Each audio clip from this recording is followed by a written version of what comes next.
This is where the fun begins.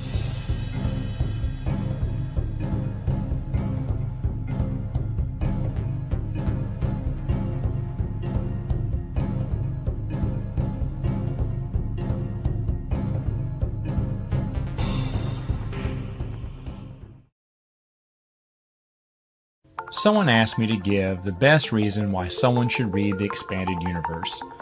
After giving it a lot of thought, here's what I have to say.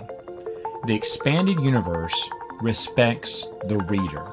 In the Expanded Universe, Luke Skywalker's optimism continues where it left off in Return of the Jedi. He's fulfilled hope to the galaxy just like Obi-Wan said he would, not like the Disney movies where he gave up on the Jedi or even the whole galaxy for that matter. The character you see in those movies is not Luke. Luke isn't a quitter. He's not a pessimist. He's a leader. He's inspirational. And he's always there for his friends in times of need. Another character is Han Solo. He's introduced to us in A New Hope as a loner, a man who cares only for himself and nobody else. But by the end of Return of the Jedi, that all turns around when he finally finds friends he can trust and a true love to spend the rest of his life with. And that's exactly what he does in the Expanded Universe. Han is a devoted husband and father to Leia and their kids. He loves his family above all else. In the new movies, Han turns out to be a selfish deadbeat dad who ran out on his family when things get tough. It's a complete 180 from the character that we saw from Return of the Jedi. Now, another thing the EU does is it rewards its readers. Attention to detail when it comes to continuity has never been done at such a level as when it was performed by the Expanded Universe. Avid readers will constantly be rewarded for their diligence as comics, novels, video games, and even children's books share connections throughout the entire series, making it almost a flawless, continuous story. And though it has its minor flaws, it's still the best overall story in continuity out there, period. That's what the EU does. It respects and rewards its readers. And that's the best reason you should give it a try. Long live the Expanded Universe.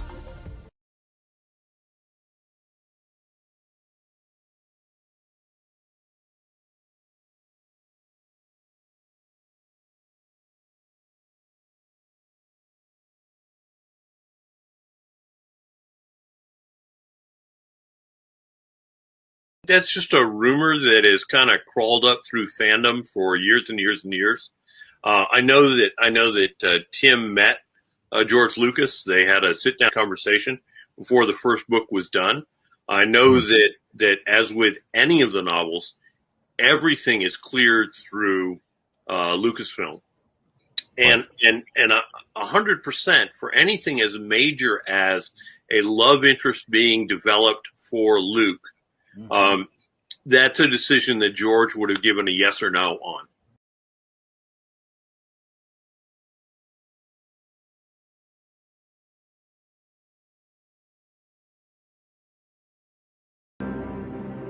I have fought the worst of all wars and witnessed the redemption of evil.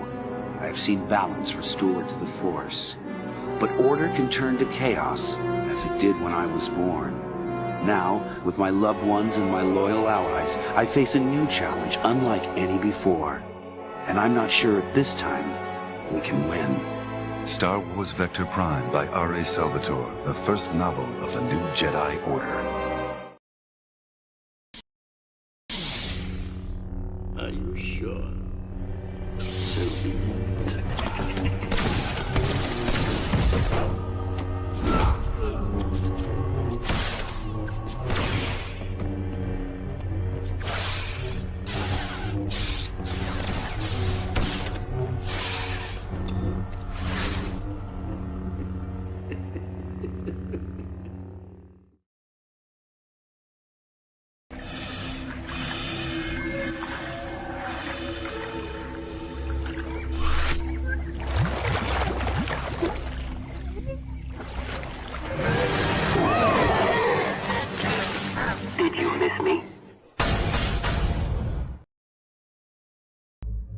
CAF. Lots of it. For me and for the Ready Room. I have a feeling this mission is not one we can fly in our sleep. Hello, everyone. I am your host, OG Star Wars, Alora Baga, and welcome to Thursday morning CAF Chat. How are you guys doing? I see everybody's popping in now. Kind of slow morning, just on my end as well. And I can see with everybody else. We are now getting over the full moon. So if you felt a little bit of, that energy, or notice people are acting a little bit more hyperactive or whatever, of course, full moons, it can also slow people down and make them, want to go in and stay in their homes and stuff. But anyways, how are you guys doing this morning? I know I started talking about the full moon because last night I had my full moon yoga flow class. It's a specialty class, of course, that happens once a month, of course, the full moon. And so that was a good one with the students who came in and wanted to do their yoga practice and just focus on themselves. It's a class about releasing, focusing on self, taking care of self through yoga, through journaling, all of that. So yeah, I'm just vibing off the energy from last night still. So let's see who's in the chat. I have Justin, Star Wars Marvel Purist, channel member. Thank you so much for coming in as a mod. Force choke the like button on your way in. Yes. So everybody who is joining, hit that like button. If you haven't already subscribed or become a channel member, because I have an announcement on when we are going to do our Dark Force listen party for March. So with that being said, I'll announce that in a little bit. And if you're catching the replay, thank you so much for hanging out. And as you listen through this today, please leave your comments below. Let me know, what you think about the engagement, and give your thoughts on the topics and stuff like that. And I'll go back and check it out. Yeah. So thank you so much. And of course, if you're catching the replay, become a member as well. Subscribe and share. Yes. All right. And then Conrado, all the way from the Philippines. Thank you for coming in and hanging out. And then we have Jag. How you doing? Fanta makes good Beetlejuice. Oh God, yeah. I guess so. Haven't drank that in a while. I guess Fanta, that drink, I guess you're referring to. Jim the Despot, channel member. Good morning, everyone, and good morning to you. Jack says, it's been crazy lately. Hopefully I'll be able to stick around this week. All right. Well, hopefully your week smooths out a little more. And Double A is here. What's up? What's up? You know me and my what's up. Wherever I go, I say what's up. Okay. Remember, kids, don't chill and drive. And then Soul Assassin here, our mod as well. Welcome, Soul Assassin, and thank you so much. Smash that like button. Uh-oh, I'm almost out of CAF. Well, you better go pour some more CAF. You better get that all piping hot and ready to go. Yeah, moons are wizard. Of course. Oh my God. I love your guys' humor. I love how you tease and stuff like that. It makes everything just so much more fun, right? So much more fun. All right, here. And then we have the backseater is here. Hail, everyone. Hello, how are you doing? That's no moon. It's a wizard. Oh my God. Here we go. I would suggest more milk for you instead of the hard stuff so that you don't start talking crazy. Maybe you need to use the milk to neutralize all of that alcohol in you or something. I don't know. I'm just saying. I just had to throw that out there with milk and CAF. You're never going to live that down, Soul Assassin. And we have 37 beautiful souls watching. Thank you so much. That Sunday that we did that watch party on that found film for Heir to the Empire, we had up to 150 people watching. And that was wonderful. You guys are fucking amazing. I adore every single one of you guys. Whether you are active in the chat or you're just creeping in the background, watching and taking in what we're talking about. You guys are fucking amazing. Jim the Despot says, I might not be very active in the chat. I'm babysitting my brother's kids. They're watching Paw Patrol while I do some dishes. Oh, you're such a good brother. You're cool. You're a great uncle. You know, that's amazing. So what's on the agenda today? Well, today, New Jedi Order lore talk is about the Yuuzhan Vong Defector. Let's say deflector. Jeez.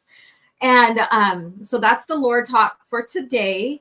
Who the defector is, what was her purpose, and of course, this brings in Vergere, which is another character that many people know.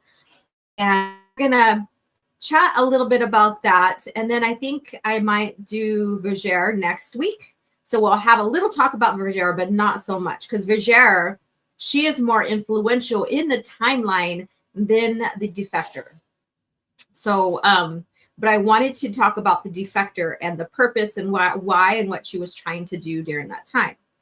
And then we have our book of the week. We have Lucas Facts. We have our cringe factor. I didn't have a chance to pause to see if there's any Star Wars news. But someone sent me a information about William Shatner commenting about Mark Hamill saying Luke Skywalker is gay.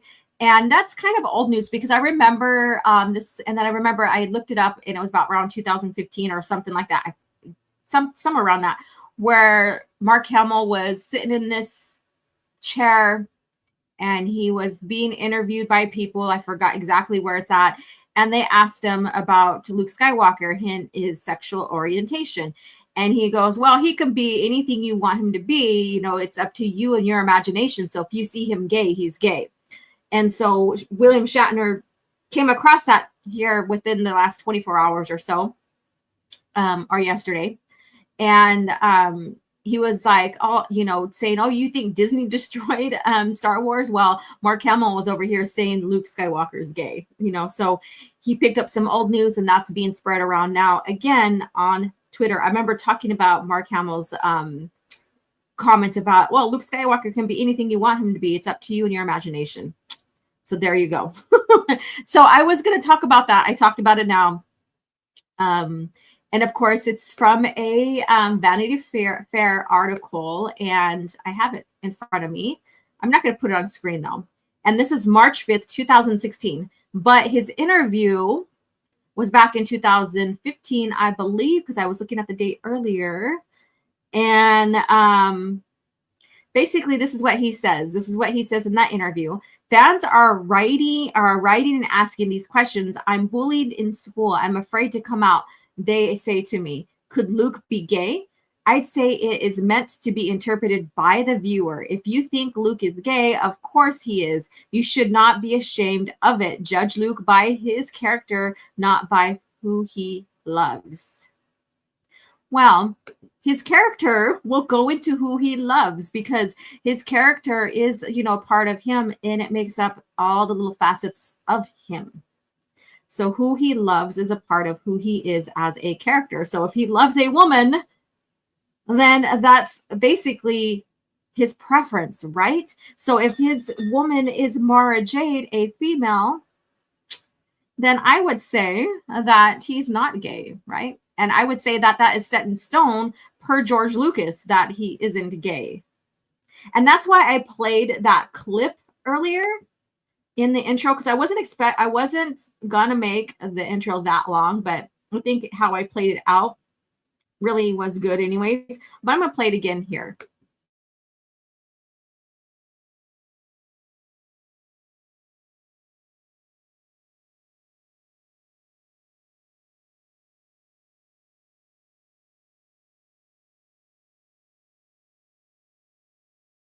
That's just a rumor that has kind of crawled up through fandom for years and years and years.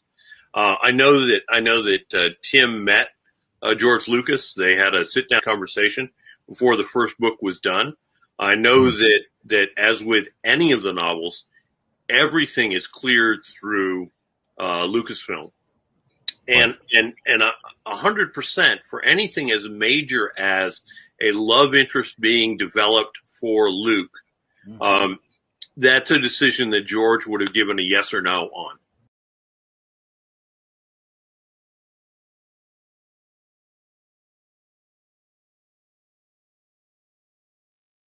All right. So that settles it. You know, what George approved on is exactly who the character is. He had say in his characters that he made for the movies. Absolutely. So if he didn't want Luke to be married, if he wanted him to be gay, that would have happened. We would have seen that happen in the expanded universe because George had every say. What happens in the expanded universe does affect the movies, whether people like it or not. Because it is canon. It was approved to be canon, and it is. You know, no matter what George thought, he approved and allowed the EU to be canon. He approved and allowed Mara and Luke to marry. If he absolutely hated Mara Jade, she wouldn't exist as far in the EU timeline than she did. She wouldn't have married Luke Skywalker if he truly hated her. Any character, any story that was presented to him and his company to be published to reflect off of the movies and the saga was either vetoed or approved per what George wanted, as it affects everything, the movies, the stories that happened before and after, all of that. And I don't think people realize that when they're saying, oh, well, George said it was a parallel universe or this and that, you know, all the stuff that they come out with saying that, oh, that verbiage means it's non-canon. No, that's just his opinion. However, his opinion got detracted by his own company. The company cannot make such a statement without their boss's permission. People these anti-EU people don't associate George to his company. They think that what he says, his opinion, is law. No. People have their opinions as a boss. However, what they set for the parameters for their business and for, in this case, their IP, is what is allowed. Their company cannot speak or represent the material unless outside of their boss's views. So George did approve the EU to be canon. So I hope that makes sense to all you guys. And with that being said, let me go ahead and play it. Bitch, sit down. Be humble. Sit down. Be humble. Sit down. Bitch, sit down. All right. And that's how I feel lately with these people. And so this just totally resonates with me towards these anti-EU fence riders and Disney shills. Because in the end, they're all one and the same, right? They're all one and the same. Now, this wasn't going to be a rant, and I'm not going to go any further on this. I just wanted to talk about the EU. And of course, with this Mara Jade and Luke being married and William Shatner, you know, uncovering an article that was back in 2016, you know, and then there's that one where Mark Hamill's like, what? Luke got married? He has a hot wife. So there you go. So, I mean, Mark Hamill bounces around in so many directions. He just wants to bend the knee to every single fan. He has no integrity. He can't stand on his own integrity, you know, and that's just how I see it. But anyways, let me see. Yeah, I was chatting and yapping away, and then you guys started chatting in the chat. So let me see. Stackable before he flip-flopped. Yep. Steve Perry and Zahn, same thing.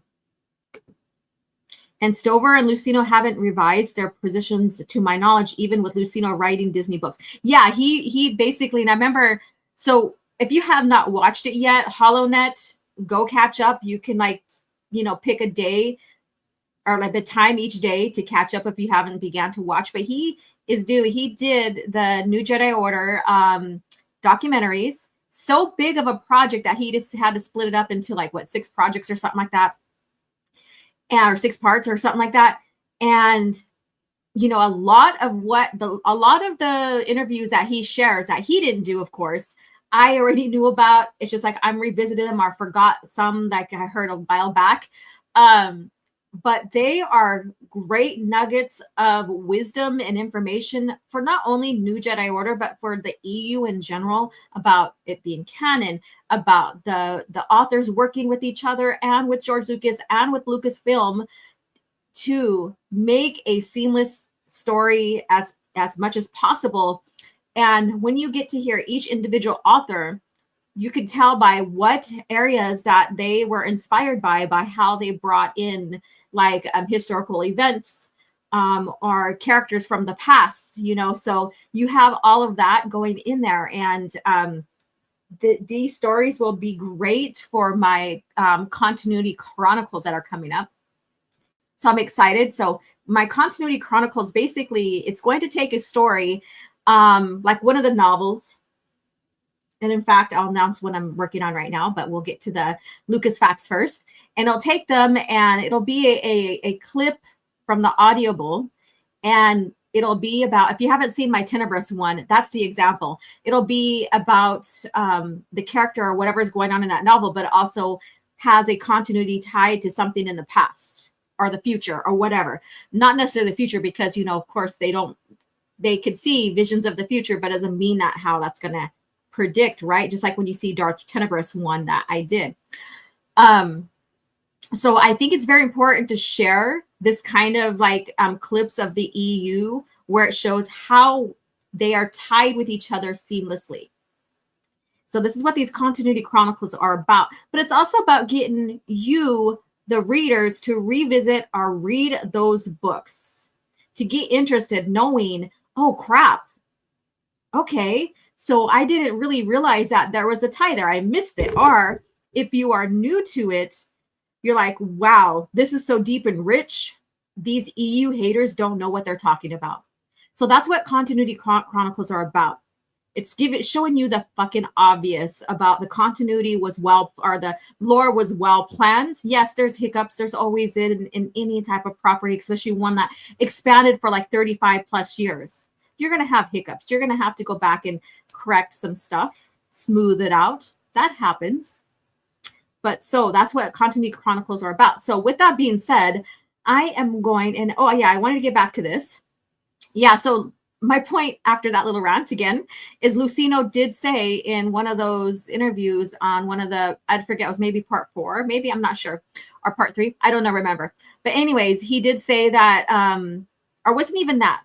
I heard it somewhere, but I'm pretty sure it's like some things blend in so together when you're, you know, doing research and you're listening to someone else's documentaries that they put together so great.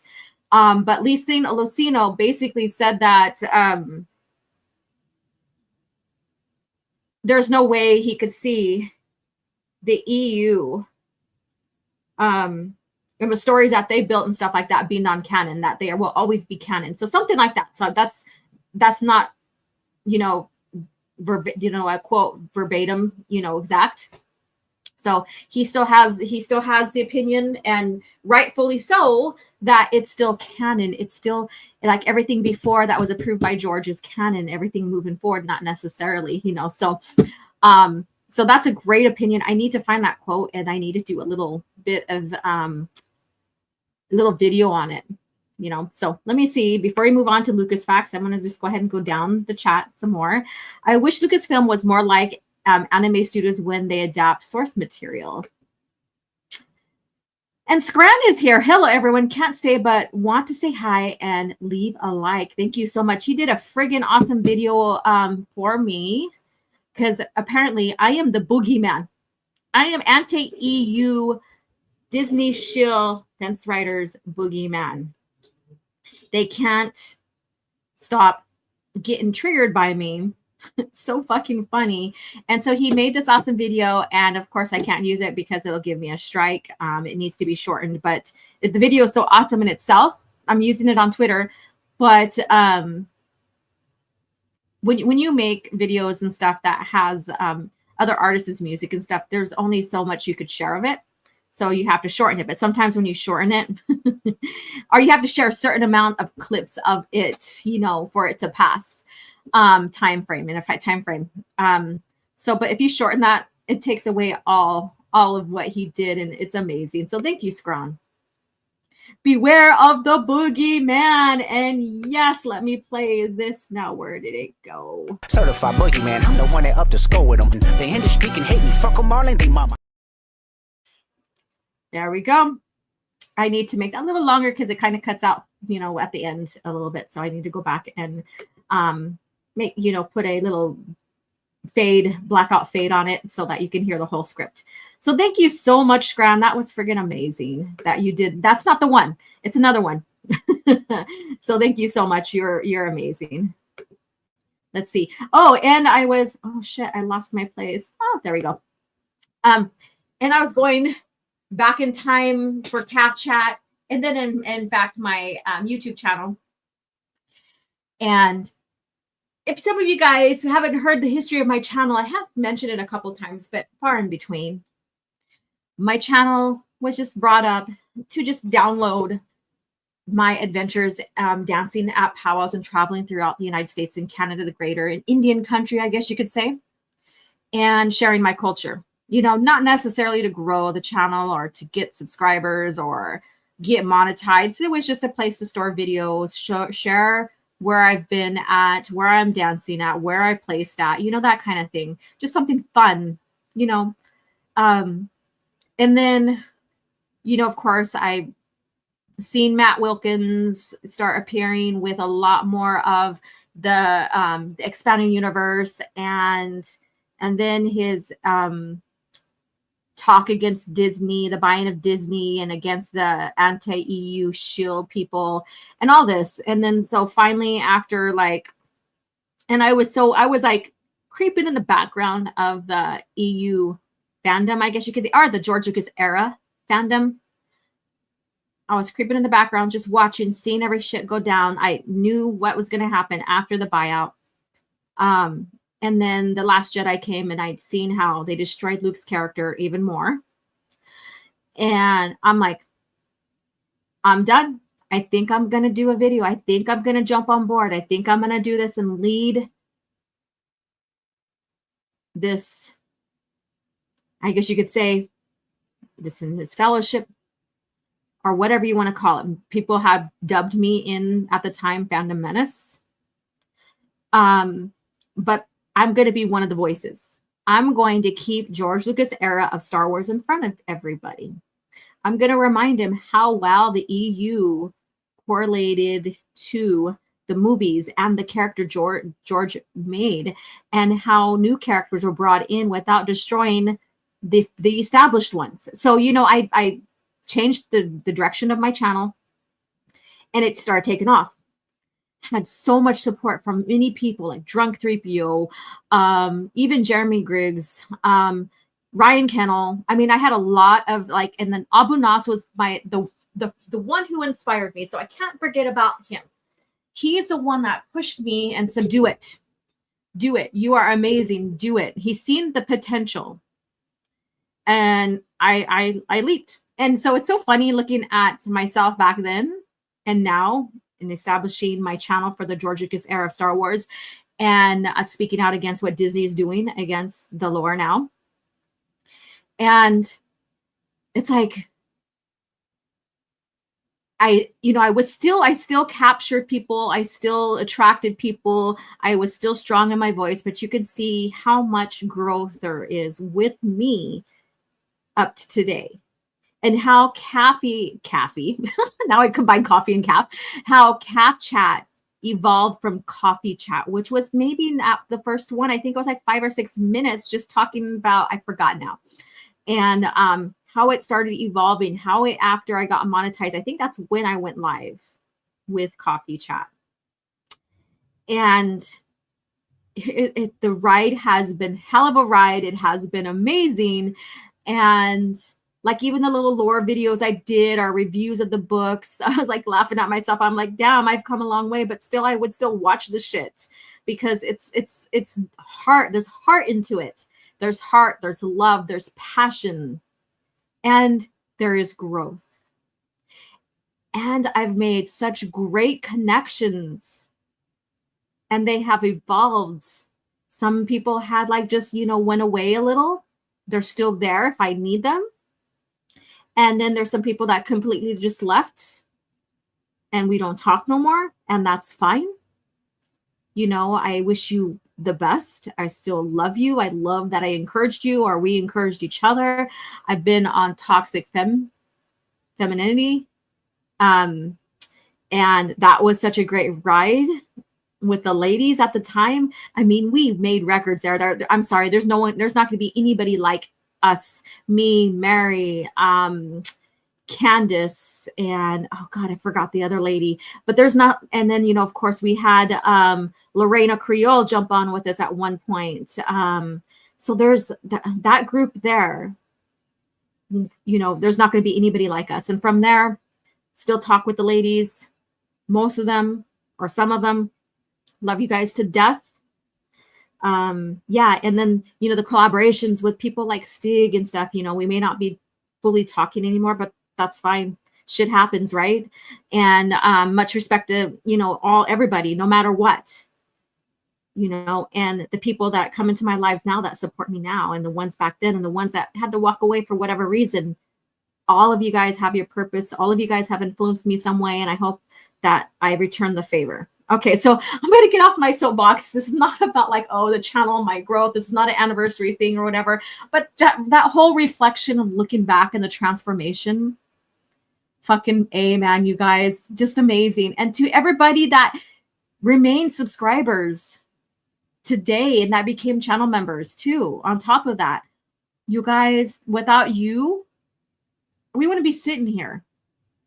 Well, even if I just had one, because after all, this is about putting George Lucas era of Star Wars in front of people to show what is true Star Wars, what is real Star Wars, and keeping it alive, because there's revisionist history going on. Yes, I'm using that buzzword, that keyword, or whatever you want to call it, but that's what's going on. They're changing the perception of how you view the movies in George Lucas era, or George Lucas's movies. And I'm here to make sure that it is still clear what the focus of the movies are, or is, and then the EU on top of that. All right, so let me get off that soapbox. And all they want is a good Disney Star Wars oxymoron for morons, correct? And then these frauds would rather play a buggy mess like Outlaws instead of the reading shadows of the Empire, correct? Sent you a clip of Mark Hamill talking about Mara J. OG. Okay, I'll check it. I'll go pull that up here pretty quick. Let me go ahead and pull that up. Oh, I don't have Twitter up on my screen. I think it's the one. I think I made a clip on that too. But yeah, I did make a clip on it. I think it's an EU short on my channel. Why is my... Oh, there it is. I logged onto Twitter, and then and then my messages weren't showing up. Let's see here, but they popped. All right, hold on. You need to be quiet now. Okay. Let me see here. Oh, there it is. All right, let me go ahead and pull this up. This one I didn't put inside the little clip I made. I think it's a short. I'm not sure. Could be a small little video. Okay, let's see here. Okay, why didn't it not show up? Wrong one. Wrong one. And I'm like showing off biz. No biz. Remove. Wrong one. Get off of there. Thank you. Oh, that's funny. All right, stop screen. There we go. No, I'm not new at this. I promise. I promise you I'm not new at this. Holy shit. Let me see here. This is the one. Here we go. Okay. All these years later. I haven't really had to think about it because it was just an academic question. And I've never read any of the novels or follow-ups. People say, hey, dude, you're married. Mara Jade, ooh, she's smoking hot. I go, well, that would have been nice if they thought of that, when I was actually involved. Because, it was like the ultimate good news, bad joke. The good news is there is an attractive woman in the universe, only one. The bad news is she's your sister. Oh, really? Okay. Where would Luke be now? All these years. Right. So there you go. So I don't have that one. Let me take that off the screen now. I don't have that one in the clip. I have another one where he talks about how his son told him that Luke is married and stuff like that. So, it's quite funny how he goes back and forth with that, so he's just bending the knee to the fans to make them feel good, make them feel good because they need to see themselves in Star Wars or whatever they're watching. They can't, relate in any way. They can't accept that maybe the character does like, the opposite sex and not like them. I mean, I could care less if who a character is attracted to. If that's how they're written, that's how they're written. That's how Luke was written. And I'd say just accept it. And Star Wars, Marvel Pierce says, I'm on part 4, caught the ending 30 minutes of part 6 the other night. Yeah, I basically watched, I think I'm all caught up. I had to pause during the preview or the premiere of it. And then so I picked up where I paused off. So I wasn't, watching as it was premiering. So I really didn't say anything in the comments. I just listened since I'm not on the same track as they were. Because that'd be kind of weird, me typing about something that happened like 10 or 20 minutes ago. Justin says George didn't make his own Star Wars history like Tolkien. He commissioned people to make source books, visual dictionaries, etc., because he knew he would never do it. To think he had people do all of this for no reason is ignorant and stupid. Correct. Anakin Batsy's here. What's up? Hey, sorry being late. That's okay. That's okay. Okay, let's see here. All right. So with that being said, I like already 45 minutes. I went on a long little soapbox ramble about the channel, about anti-EU people and stuff. So let's get into this shit now. So with that being said, let's go ahead and where is the hell is it? This is what happens when you have so much clips in here now. You lose track of and you try to organize them and you forget where you put it. But here we go. That's great. It's going to be great. That's going to be great. It's going to be great. That's going to be great. So Lucas Facts. This one right here, I told some people, I advertised it on Twitter that this is going to be a subtle reminder about how George loved the EU. He honored the authors. So Heir to the Empire hit #1 on the New York Times hardcover bestsellers list. Almost unheard of for a science fiction novel at the time. Well, wow. It's amazing, right? And the Heir to the Empire was one thing that really caught the attention to George and Lucasfilm, and I'll continue on this with this, on how much fans loved the EU and loved the focus on continuity, keeping it one seamless history, not doing a multiverse or anything like that. So they knew the fans what they wanted prior, but this was like something that really caught their attention. And so it helped set the precedents for everything going forward, if it hasn't already. And Tim and I, so this is Betsy Mitchell, so she's his editor. Tim and I were invited to Skywalker Ranch in San Rafael, California. We had the pleasure of meeting George Lucas, who thanked Tim for his contribution to the Star Wars universe. Mind you, he didn't say the expanded universe or the parallel universe. He said the Star Wars universe. Now, he wouldn't be saying that if he considered it not canon. He would be wording that differently. He wouldn't be saying the Star Wars universe, because the Star Wars universe, the saga, it's all one timeline, right? It's all one timeline. And so again, this is a little subtle reminder how much George loved the EU, loved the effort that the authors put into the contribution to the Star Wars universe. That other universe, that other universe, or the parallel universe, or the novel universe. It's the Star Wars universe, because that's what they're writing for. That's what he created. That's where the movies exist, because it's all one continuity. And of course, I gave the source here: Betsy Mitchell, editor and narrator. She's the editor for Tim, but also the narrator too, on the 20th anniversary audio edition. So they do have a, if you get the full audio, they do have the audio where narrating and talking about the success of the book. And then why George never wanted a Star Wars multiverse, because he wanted it to be one single universe. That's why. He put the Outrider in the special edition of A New Hope, correct. And then let's see here, Swift -1. Hello, how are you doing? And why have fake book ships like the Outrider inserted into a saga if they are a separate universe, right? And why have the novels be prequels and sequels if they are separate? Why sit down with the authors to create those very things and sync them up with the movies if they aren't a part of the single universe, the Star Wars universe, right?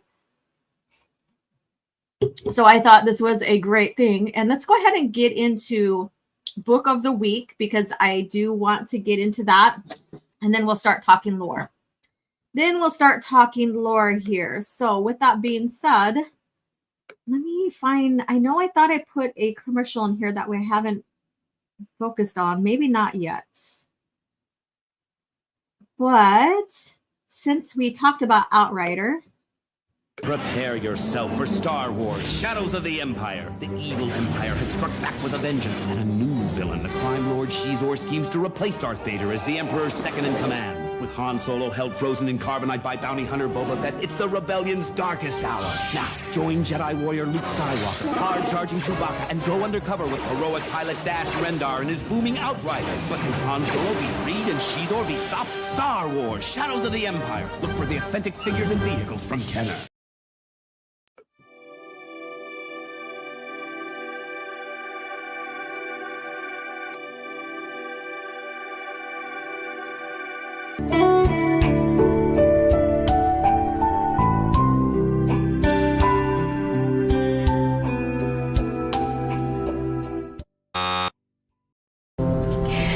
I hate to say it, but it looks like the item you're searching for doesn't exist. Impossible. Perhaps the archives are incomplete. If an item does not appear in our records, it does not exist. I love that clip I made, and it's perfect for this CAF Chat Book of the Week, Tattooing Ghost. So this one, I'm finding out this is a mixed bag for a lot of people, but this is one of my favorites. Not my absolute favorite of Troy Denning, of course, but I like it for them finally being able to expand on the prequel era. And so he took advantage of this. And why not? Because they had to tippy toe around the Clone Wars and the PT eras before then, right?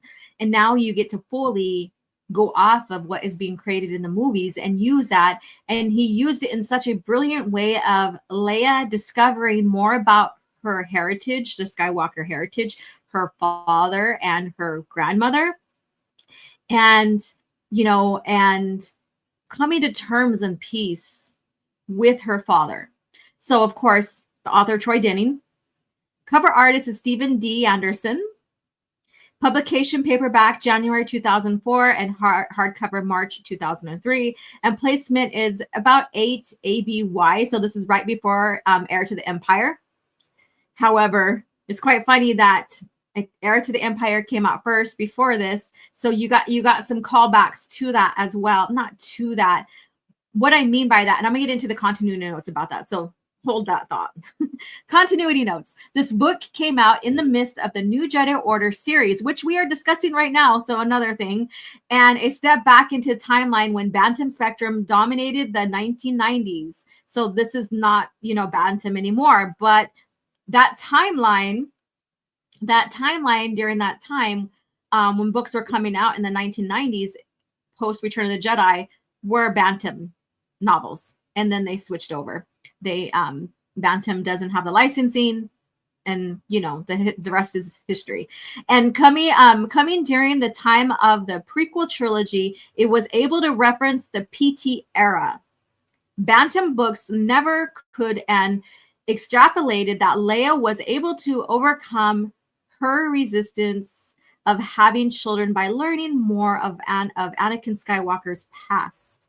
So he got to take this further on how she came to peace with herself and her father and her lineage, which we needed to see that, because Trusa Beckera, she was still very much angry, ashamed, I guess you can say, all that going on.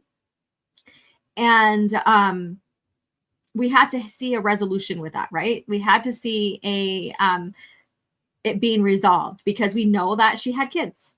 Of course we did, heir to the Empire. Actually, Thrawn trilogy. And then, so with that being said, Grand Admiral Thrawn plays a role in this book unnamed. So he's there. The Chimera and Pelion is mentioned, but he's not mentioned. Pelion so far could be mentioned because he was basically at the Battle of Endor. And, it's talked about what happened and all that in the Thrawn trilogy. However, you can't really reveal this admiral just yet, because the events never happened of his discovery. And so that was well and brilliantly written by Troy Denning in a sense. And due to the main New Republic heroes, due to the New Republic, the main New Republic heroes does not know of his existence until the events of the Thrawn trilogy. And I just got done talking about that. So with that being said, I do have the book here. Let me go ahead and take this off the screen. And I do have a $20 super chat from a channel member, Abu Nas. I will get to that. I recognize it. I see you. Thank you for popping in. I know he's been very busy. Now, don't mind me. I was still prepping this morning for CAF chat, so I didn't get myself fully ready. So I'm sorry. So this is my version. I have the hardcover. I'm hiding behind the book because I am not ready to show myself on camera. I have this. Now, let me pull this back up. Now, with that being said, I'm doing a couple EU shorts to put up on the channel here within the next week. And I'm doing a continuity chronicle with this novel, a certain clip. And so stay tuned for that. So a couple of EU clips and a continuity chronicle, since this is one of the first books that got the pleasure of being able to fully start using the PT era, because George had opened it. And so Troy Denning did take advantage of that. So I thought that was brilliant. Let me go ahead and get this real quick. Thank you so much, Darlene. I'm so happy you're here, at least maybe for the time.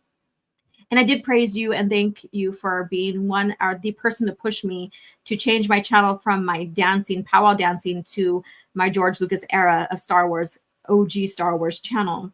So $20 from Abu Nasser, channel member, long lasting, and probably the first. Listening to you breaking everything down, and I am smiling having you be at the forefront to protect the real canon, even though I am a whore of Rogue One. So he went into whore now. And Andor, and I'm probably simping for the Star Wars multiverse. I'll always have your back. I love how he says that. I'm going to pull that back up. That's hilarious, Abu Nas. What's up? Thank you for listening and chiming in, you Rogue One and Andor whore. That's hilarious. Thank you so much. And Darth Plagueis or Rogue One, or Darth Plagueis or Rogue One and Andor, you can only pick one. You can only pick one, Darth Plagueis, Rogue One, or Andor. Or Old Republic, OR, Alora, I know these. So pick one. And he does. Darth Plagueis, you did not disappoint me fully. I'm glad you didn't say anything Disney there, because, man, I would have to play a clip for you. In fact, I'm going to play it now just to make you laugh. Everybody, just to make you laugh, because this is just fun. And you know, I like to make people laugh. Take no offense. This shit is funny. Bitch, sit down. Be humble.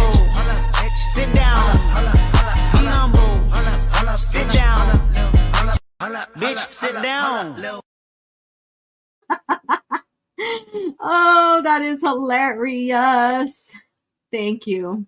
I am not ready. My face is not ready. Nothing. So it's like, I wish Lucasfilm ignored the Clone Wars era after Revenge of the Sith is finished and move on with the Underworld show. Well, I mean, it is what it is.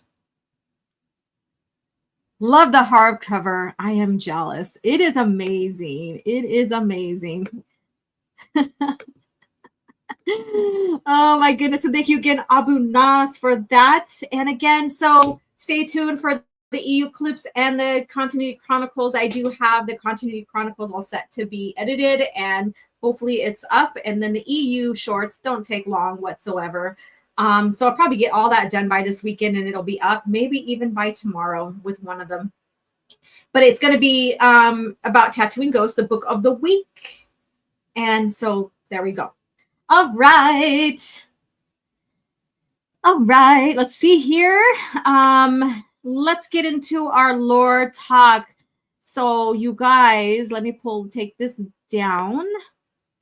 If you need to refresh your drinks, your CAF, and no, it's not milk, Soul Assassin, feel free to do that. Let me play something here while we get ready. I don't have a clip to like segue into lore talk. I need to create one, but that will be here soon. But what do I want to play? What do we want to do? Since we've been talking a lot about George Lucas being involved in Star Wars, some way, shape, or not Star Wars, into the EU, some way, shape, or form. Let's play this. Jedi is something that came a little later. When we started building Jedis, we had a lot of Jedis, and we needed more and more Jedis. As we were doing them toward the end, we ended up with a lot of Jedis that looked like people that worked at ILM, with these short little haircuts and looked like they stepped out from behind a computer. And so I was saying, we have to get more exotic Jedis. And so we only have so much resources to do these things with, but I do have Twi'leks because we use them quite a bit in other areas in the Senate and as background action. So I have a sort of a wardrobe and a setup of certain kinds of characters. So it was a way of reinventing some of those characters. And I had realized that we had a comic book that has a Twi'lek in it that is a Jedi. There's a whole series actually of her. And I said, well, why don't we put her in this? I mean, she's a comic character, but we'll just fit her in and have her be a background character because that's exotic. That's how the Twi'lek Jedi ended up in the backgrounds of these shots, was to try to use some of the work and effort that the guys in the comic book world had put into things and characters they had created. So there you go. If George did not like the EU, if he did not see it as a part of Star Wars or whatever, or even the saga, then he wouldn't even consider looking for a character out of the EU that could be put in the movie. And he wouldn't even consider that character to, the continuity of that character if he didn't care for it. Because when he picked Ayla, she was already a character in the PT era that him and his creators that he hired to create.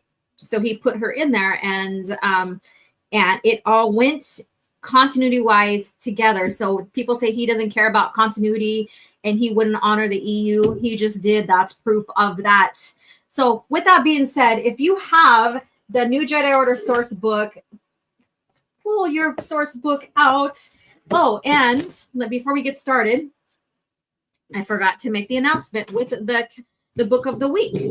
So those channel members, so if you haven't became a channel member, do so. Do so. So I'm looking to take the spot up of March 9th. Remember how I said we would do fan reviews or Star Wars fan film reviews and stuff in the evening. Was it the evening or the afternoon? Whatever time that was that I did that for that Heir to the Empire fan review. Well, we're going to do it on a Sunday, March 9th. And I'm thinking about 7:30 p.m. Pacific Standard Time. So March 9th, Dark Force listen and discussion party. I can't type with something in my way. Get this stuff out of my way. Listen and discussion. I can't even type. I can't even type on a keyboard. Party, channel members, and mods. Okay, mods, because mods will be sent a link. March 9th. 7:30 p.m. Pacific Standard Time. So there you go. So Abanos, glad you're here. And it's all about the Dark Forces, the novel Soldier for the Empire. So we're going to listen to that and discuss that book. So it's on the internet, it's on YouTube, the full book of that, the full version of that one. And it's about an hour, a little over an hour, so not bad at all. And we're going to listen and discuss in the chat about that book, about Kyle Katarn. We're going to get into Kyle Katarn's story here. And why not? Channel members, mods, let's talk. Let's have some fun here. This is what the channel is about. The last, half of a year or so, kind of stepped away with being more interactive with the channel members. And I apologize. A lot of shit's been going on in my life. And so this is a way of giving back and letting you spend some time with me and nerding out. And on top of that, I just need to oil out the picture, the image, but my Boba Fett picture painting is now done. And oil out means is that I just put a little thin piece of medium or, oil medium on it to make it more vibrant. And the areas that turn dull or flat, that means that the paint sinked in some more. It makes it all sheen. It makes it all sheen. And so with that, I just got to do that final touches and I will professionally scan it. And then I'm planning on doing my art gallery on my new website here pretty soon so that you guys can go and click on that and order strictly for prints, professional prints of my work. Of course, the originals will be up for sale too, but the prints are a lot more cheaper because, of course, the originals, with the time and effort and everything I put into that, is going to be more expensive. And that's just the way it goes.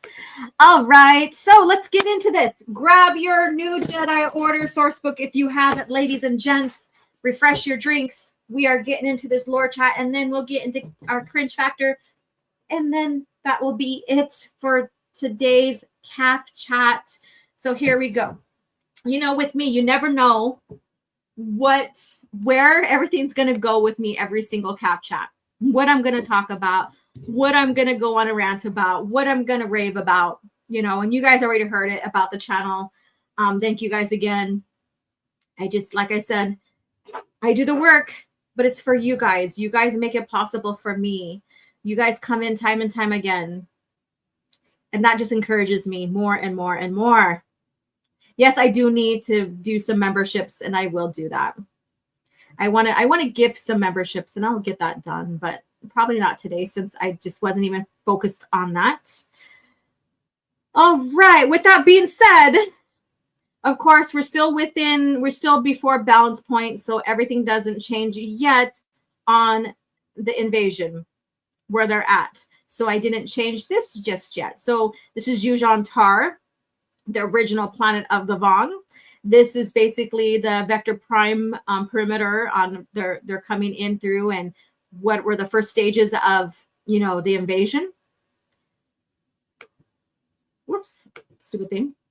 And then you have right here, this is a little bit closer. Here you have the person, the Vong that defected.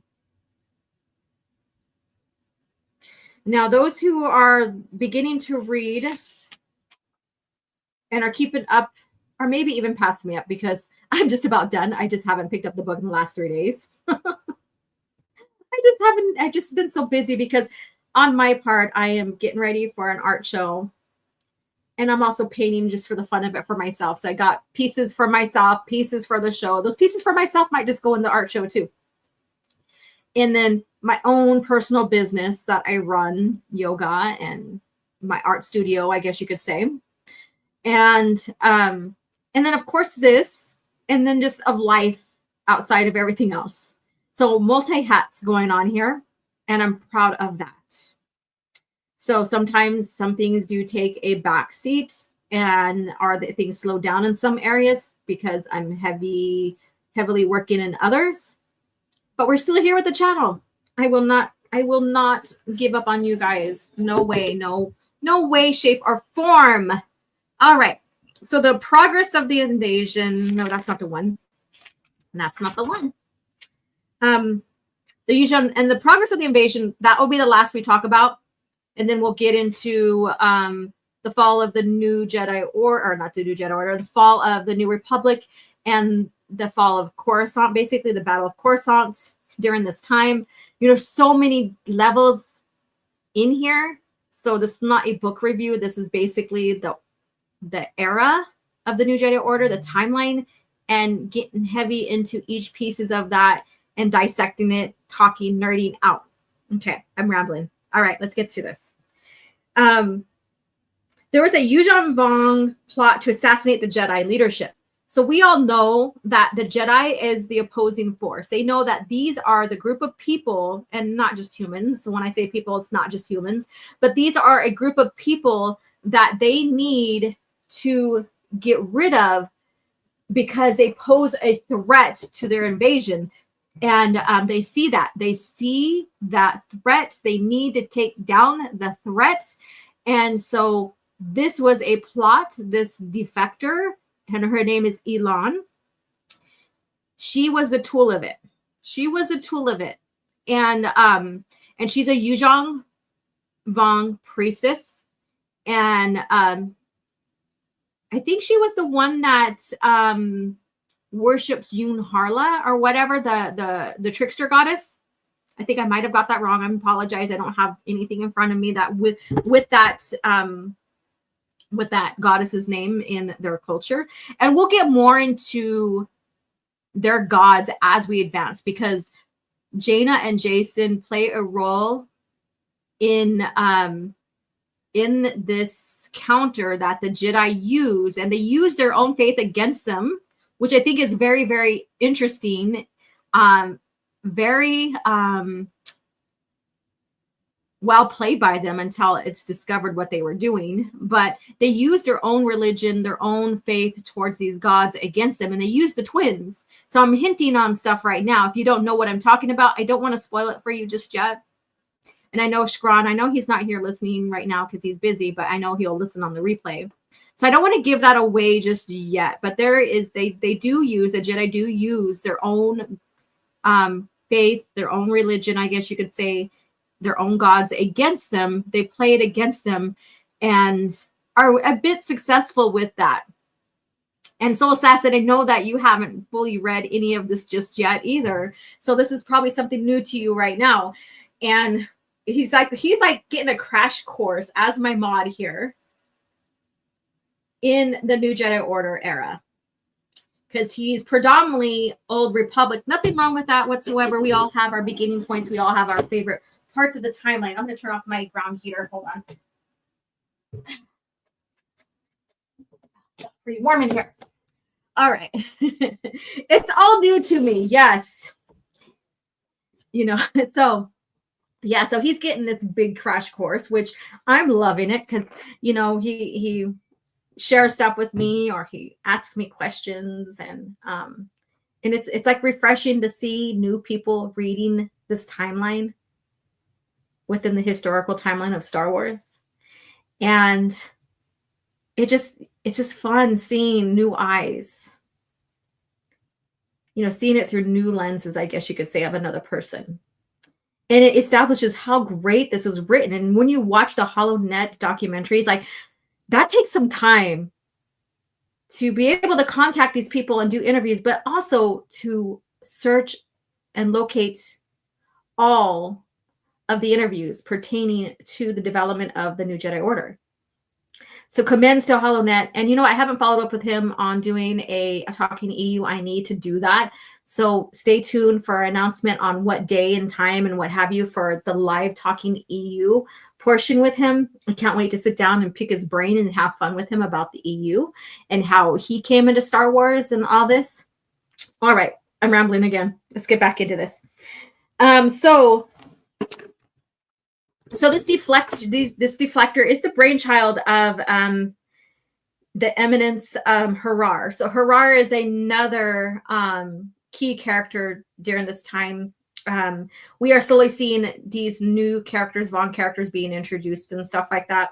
Harar is one of the key players for this, a high-ranking member of the priest caste. So she's a priestess, and he is a high-ranking in the caste that she belongs to. And then Executor Nomenor, who basically knows more about the Jedi than any other Yuuzhan Vong, because he's been seeded or planted in the galaxy. He's one of them that got planted in the galaxy and traveled around to get to know about the New Republic, this galaxy, like who and what and where, species, the dominant, I guess you could say government, I guess you could say, the influencers, all of that. So he is, put into this as well as planning. So let me go ahead and move here. That's where I need to be. All right. Their purpose, so their purpose is to take an assassin bio weapon and plant it, quote unquote, plant it within the Jedi leadership. And so that means they need to have someone of their kind to defect. So we'll get into that. So what are they going to do? So they comprise the Botus bioweapon. It's a small insect-like creature. They spawned from victims. They spawned from victims who had inhaled the spores and capable of tearing apart both the target and the host if not careful. So the spores goes, it affects the lungs, it gets in the blood, it just like quickly destroys them.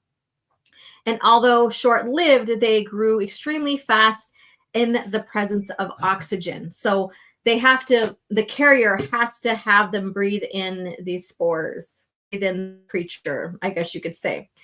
So we know the Vong, everything's about a biology, bio, living, whatever.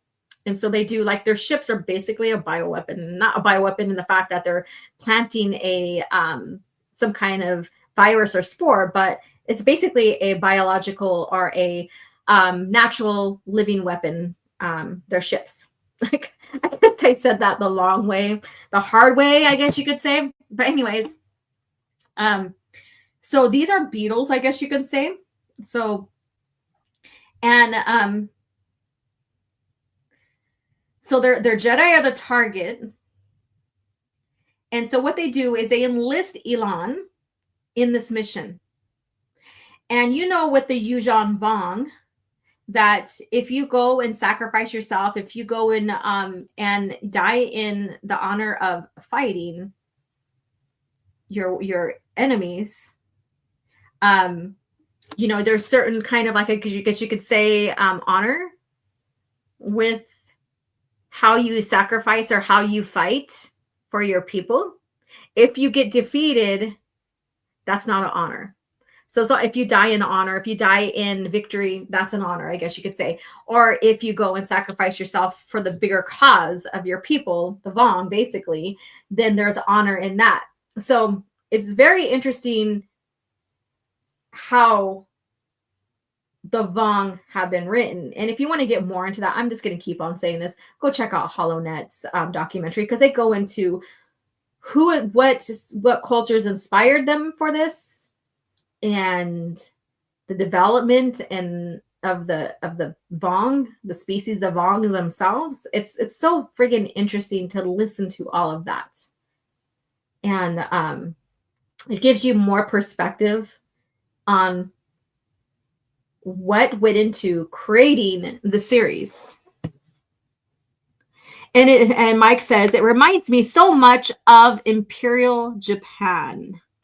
You'll be surprised. I'm not going to spoil anything. You go watch. Take time to watch the documentary.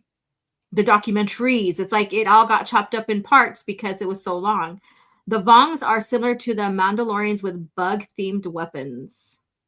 I don't remember the Mandalorians have bug-themed weapons. All right, let's continue. This one's going to be kind of short, which is fine because we got to get into cringe factor. So, they basically realize they can't use a captive to plant this bioweapon. So they have to send someone out to them. So their plan was to have, is to have Yuuzhan be a defector. And that's what she does. The word goes out that she's defecting, and the New Jedi Order, not the New Jedi Order, the New Republic, the heads of the New Republic basically meet to discuss this. They go and they nitpick, or they pick out, like, what can this be? Could this be a trap? Is this sincere? What's going on? So there's a lot of suspicion going on with this, because all of a sudden, a person from this culture that is so hard pressed against anybody who does not see and live the way they do, they don't worship the way they do. They are infidels, basically. Why would someone want to defect from their own culture? And their extreme culture, I guess you can say, extreme to the New Republic, right? Extreme to the galaxy, because they really haven't seen something like these guys. Not saying that there's some cultures and species in Star Wars that see themselves as superior and everybody else not. But these guys are the extreme, right? So the New Republic is like, well, let's go ahead and receive them and receive her. And of course, Vajera is her confidant, I guess you could say, her pet, I guess you could say. Not really, but you know what I mean.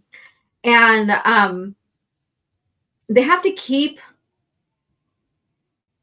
their, oh shit, the wind just picked up. Hopefully my internet stays on. They have to keep the transportation of her secret, because you have the Peace Brigade. The Peace Brigade wants to stop this in a sense. And so how they transport her and how the Peace Brigade finds out, there's a whole, like I said, I'm not going to try to review the book and give up too much information, but they find out where she's at. They end up almost assassinating everybody that is involved in it, and almost killing them. And in the long run, she has to use the spore, the worm, the spores, this bioweapon against the Peace Brigade, because they end up capturing her and Vajera in the long run. And so that backfires. But I'm going to get into Vajera right now. And Vajera basically is her confidant. Vajera has been in the hands of many other, well, I have to go back. We'll get into her lore next Thursday, okay? So I'm just going to talk about just one certain thing, and it's the tears. So Vergere uses herself and her ability to create these healing tears to help them find their way to the Jedi. Because once she is taken by the New Republic as a defector, and she seeks asylum with them, they talk about how they want to meet with the Jedi, not the New Republic, but yes, Vergere is very important. Not the New Republic, but specifically the Jedi. She wants to seek counsel with them because she wants to get in her reason to get close to them. And they're still suspicious of her. And even the Jedi are suspicious of her. She needs a way to get closer to them. And so Vergere uses her ability to use healing tears as a way to get them closer to the Jedi. And in this mix-up here with everything going on, Han is still out on his revenge, helping out and settling with his emotions kind of journey, I guess you can say. And he runs into them in Vergere as well. And they are in his hands at one point, and Vergere gives him those tears. And Luke, his Jedi are very suspicious. They're like, no, what if, we don't trust her, all this. But Luke's like, well, we need to hear at least what they need to say. That's something we need to do to find some resolution in this war, right? Because Ilana's like, I want to give up all the tactics, where the Vong is going to strike next, what's going on with them, blah, blah, blah. So she's using all of this, all what she can to get herself in front of the Jedi so she can infect him with this bioweapon, right? And Vergere's like, I'll use my healing tears to help be another way to get us closer to the Jedi. And it could be given to Mara basically for her Comspore virus that she has. So this will go into next week with Vergere. Hey, Melissa Lord, what's up? I see you. And so that's very important there. So she gives the tears to Han, and Han takes them to Mara and Luke and them. And Mara's like, you know what the hell? I'm going to take them. And she does, which scares the hell out of everybody because we're like, what if this is something just to further progress the virus you have, so and whatever, but she still takes it, and she doesn't take all of it. She just takes a drink of it. But when she does run out, of course, they do make a synthetic version of that, which sustains her for a while, but we won't get fully into that just yet. Once we get into Vergere, we'll get more into Mara's condition as well. See how layered this shit is? See how well this is planned out by the writers? Some books are very slow. There's a couple of books in this series that I'm like, I still see them apart and read through them, but and stuff like that. But man, this is such a great series because there's so many layers. They come up with so much to keep the reader interested.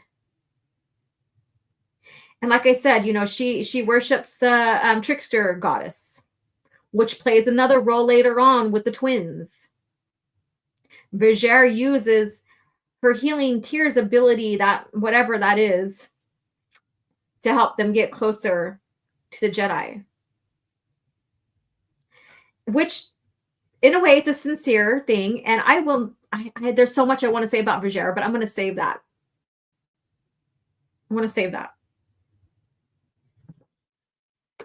Let me see. I haven't gotten to a slow book yet on my reread. I'm on Balance Point, chapter 8. I'm nearly there, so I'm right behind you. I'm a few steps behind you. Yeah. So Vergere and Elan.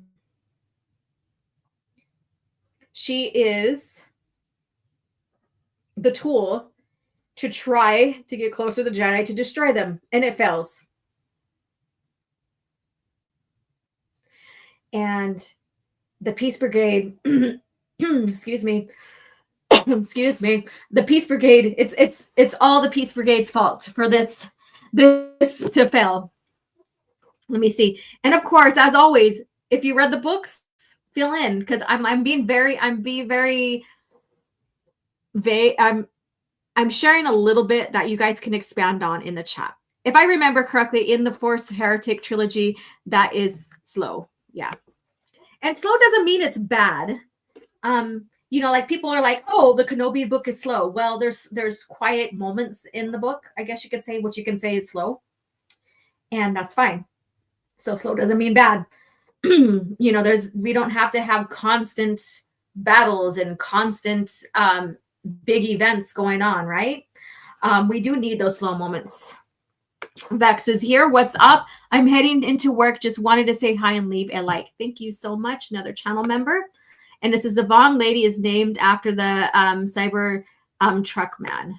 Elon, is that who that is? I'm not familiar with any of that. All right. So their escape ship that they got to was Soothfast. And it's a Corellian design proficient class light cruiser. And you know, so it encounters the Vong and they escape on a escape pod and stuff like that. So just going back, rewinding a little bit to when they escaped or whatever.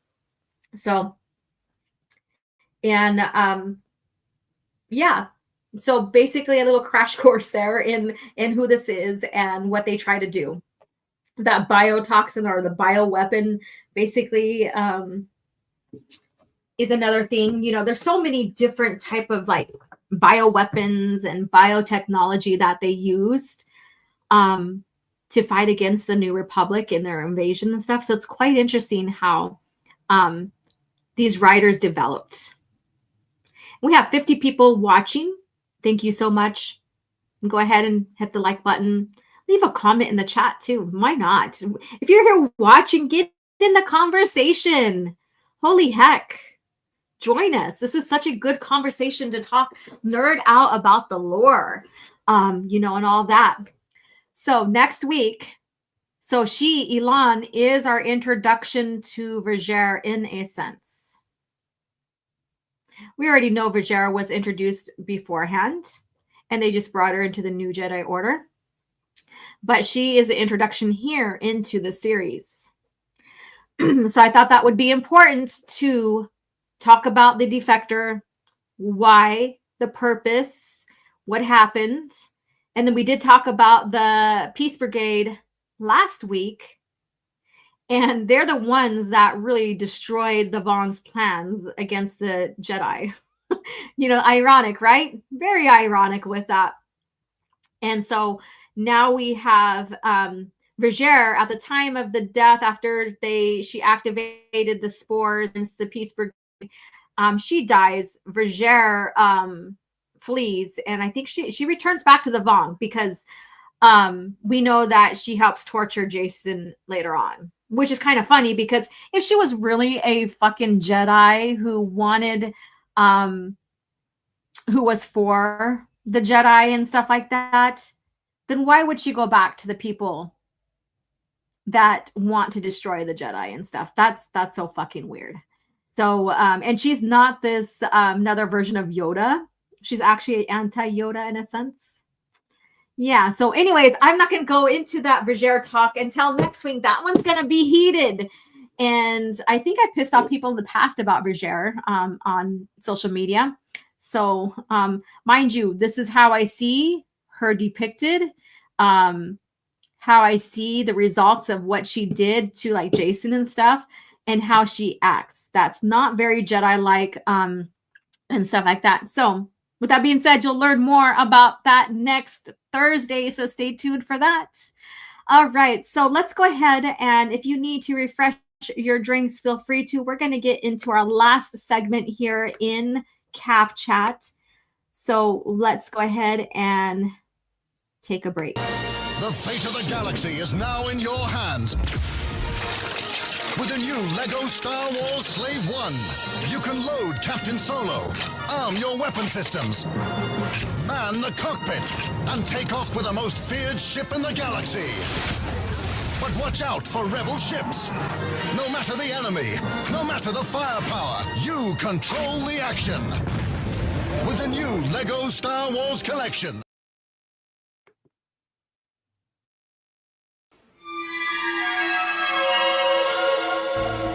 uncivilized.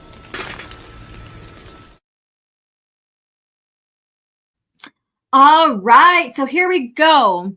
Cringe factor. Are you guys ready for this? Because this is going to be a fun one, and I say that like sarcastically. All right, Soul Assassin says, Soul recommends the Legacy comics, shows how Sith-like Vajera was. She was looking for an apprentice with the same views as her. Yes, and we'll get more into that about Vajera's impact in the galaxy, not with just what we see written in the New Jedi Order, but also with other people. So that is something that we'll discuss next week. That should be an interesting talk. It should be an interesting talk. Healing Tears, Sith healing is greater than Sith healing. All right. So let's get into this. Let me go ahead and see if I can clip out of the ad blocker, but never did it yet. 10 things you didn't know about Luke Skywalker and his Jedi Order. And this is by Nathaniel Rourke. And so he's no stranger to these cringe factor contributors with Screen Rant. So welcome back again, Mr. Nathaniel Rourke. Let's see what you have to say.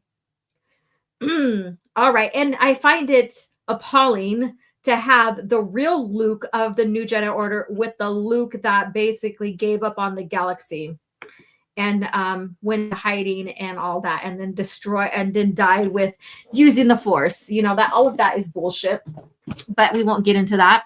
You guys already know how I feel about that, and I'm pretty sure I know you guys how you guys feel about that. So Luke Skywalker is one of the most iconic characters, not under fucking Disney. You destroyed his iconic him as an icon.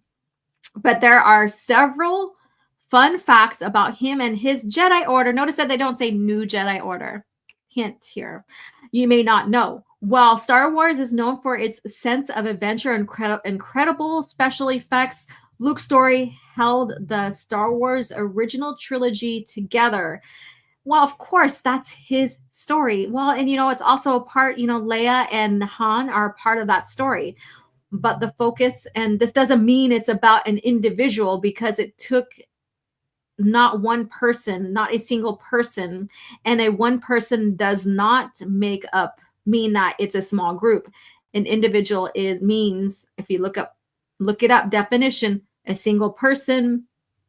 And if you look up the synonym for that, it also is about, you know, single, alone, whatever. So basically, people don't understand shit anymore. Like, education has failed them. Anyways, that's my rant from Twitter the last couple of days, but well, I digress.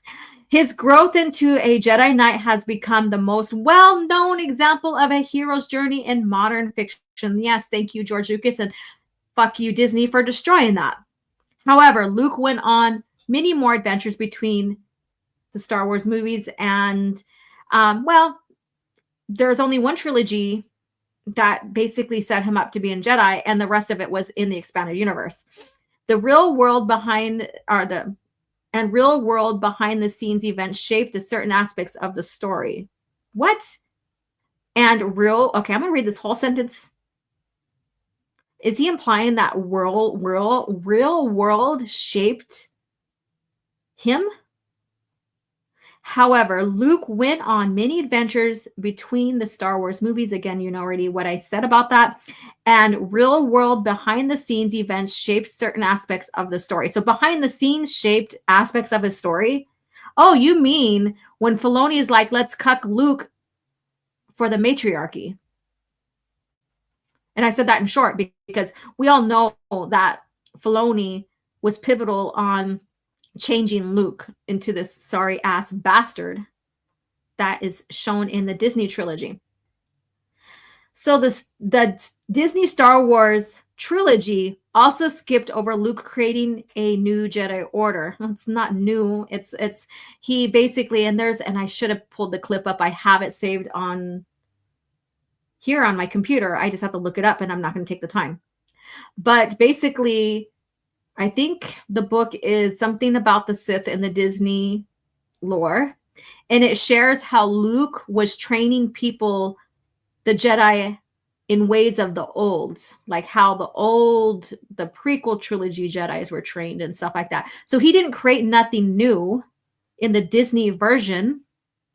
He adhered to the old, where you see Luke in the original lore, he changed parameters, the way the Jedi work with the galaxy, and even with the Republic government, right? There's still some things that are very, very similar and still some things that stayed in place. But there's a lot of things that he changed for the better. And how attachment is seen was changed. So there's so many aspects of that. A period that has been explored in books and comics. So they're talking about the Disney lore, I guess. This has led to several bits of information about Luke and his Jedi Order that not all fans may be aware of. And this is the time frame here. Quick links, blah, blah, blah. I think it just skips down. Number 10, Luke Skywalker gave Supreme Leader Snoke his scar. So how does this have to do with his order?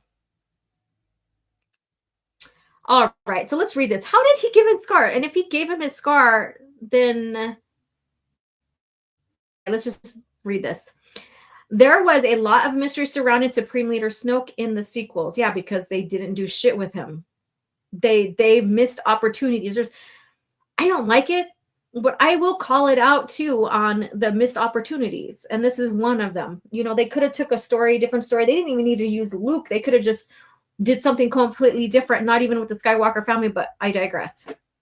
Including the scar that appeared in the form of a lightsaber cut. Unfortunately, Snoke was killed off before anything was revealed about his backstory. They didn't have a fucking backstory for him during the time.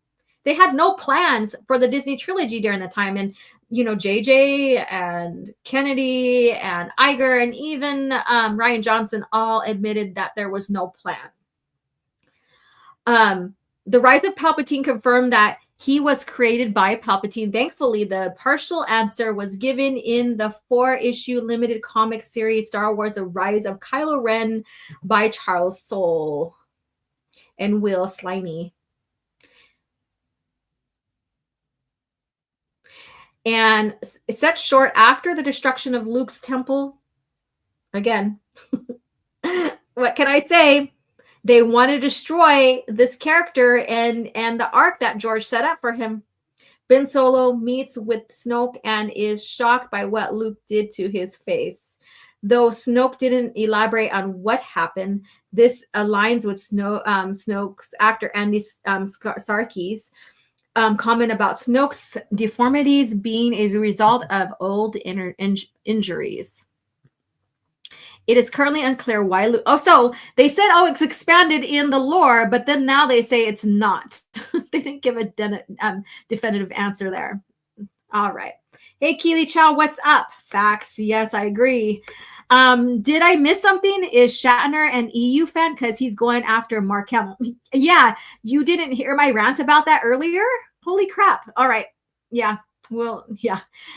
Quick recap. He dug up a article back from 2016 about Mark Hamill saying that fans can see Luke in any way, shape, or form. And so if they want him gay, then they can imagine it. Yeah. And so he dug that up. And yeah, so that's why he's going after him. And I did share that clip about Luke being approved to marry Mara Jade by George Lucas. I had a whole big conversation about that. All right, let's go back to the article. Okay, number 9. Luke never fully repaired his cyborg hand after Return of the Jedi. Who fucking cares? And if he didn't repair it, then you know what? That's stupid of him. That is so fucking stupid. Anyways, number 8. Luke once used a yellow lightsaber. Holy fucking hell. This right here, I did a small video about. So I have a video about this when it first was shown. And it takes away meaning to him losing the blue, going to Tatooine, and this is during Shadows of the Empire, healing his cybernetic hand and stuff like that. you know, because it's already been placed on him, because we've seen that in Empire Strikes Back, and letting the hand in the cybernetic hand, his biology heal with the technology that of his hands, basically. And during that time, he finds a journal. He really gets into his Jedi studies, and he builds his new lightsaber. And on top of that, they plan on rescuing Han. So there's a lot of stuff going on there, but you have those moments of him making his new saber, the green one. So it goes from the loss of the heirloom, I guess you could say, to his own, and becoming a Jedi. Because as a Jedi, you build your saber. That's one of the facets of you becoming a knight, right? Is your building of your lightsaber. So this yellow one takes away that. And again, I have a whole video about this. And it takes away that that growth, I guess you could say. And it's only done because Rey was given a yellow lightsaber. So they had to, you know, solidify the yellow lightsaber. Number 7, how Luke found Ahch-To's side of the first temple. Who fucking cares? Because it all goes down.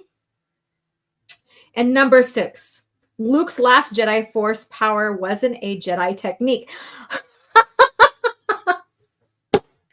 So they're gonna say he got this from the books, the novels that are inside that tree that they end up burning down, or Yoda burns down, or whatever. It was developed by another Force order. So they're trying to harken back into like Jason going and learning other Force techniques from other Force societies, and then Luke traveling with his son Ben to trace Jason's sabbatical. What the hell's happening here? What happened here? Remove ad. You son of a bitch. There we go. Nope. What's going on here? How do I remove ads? Why did that happen? You son of a bitch. This has never happened before.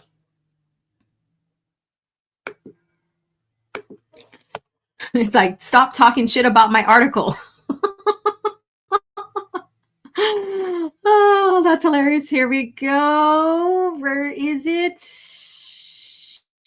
Okay, here we go. Yeah, so they tried to, that was a small weird distraction. But anyways, you know, I think they're trying to harken back to Luke going and retracing Jason's tracks and learning from other Force societies. But also, you have to remember that some of these abilities that Luke learns are not for the Jedi. And so he prohibits his son even learning. And they're also another reason why Jason goes dark.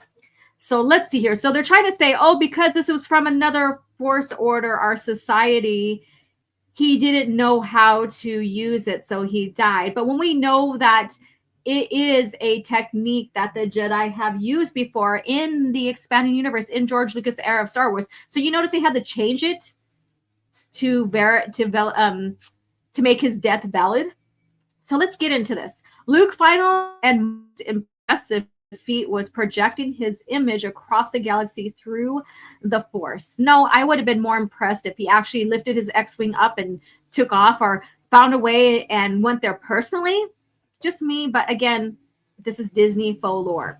But this was not a technique he learned from the Jedi. The Rise of Palpatine Visual Dictionary confirms. Oh, you have to read the Visual Dictionary to confirm shit. Because I couldn't tell it in the story because, you know, they never fucking planned this shit, right? So he learned it. He developed from the Fallen Nazi, another religious Force order. So Fallen Nazi. So we know that there's things that Luke was trained, and I have my yard person working on the outside of my window. If you hear that, I apologize. We know that Luke was given abilities trained by some Fallen Nazis before in the past. And you know what? In the original lore, was the Fallen Nazi one that taught him the projection? I don't think so. I think that's just an ability that the Jedi knew already. Faux show. Yeah, faux show. It's okay, OG. In a few years, the sequels will be respected like the prequel era. Let's see here. BS, he's the son of the chosen one. Disney just wanted to kill him, right? OG gonna take us all on Nintendo Land. Let's go. Melissa, I need to save the princess. What the heck? Oh. Oh my goodness. This is hilarious. Holy crap. All right, let's get back to the article.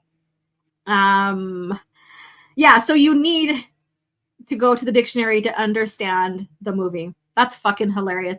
When with George's movies, like pre-Disney, you didn't need all that supplemental stuff to enjoy the movies and make sense of what happened.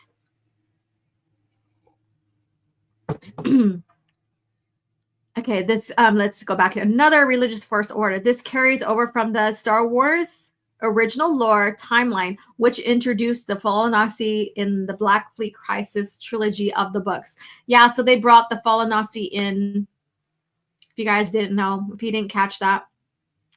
Number 10. Oh, wait, let's finish this up. No, it's not even 10. That's 5. Holy hell. But anyways, so there you go. He couldn't sustain a force ability that he from the fallen Nazi.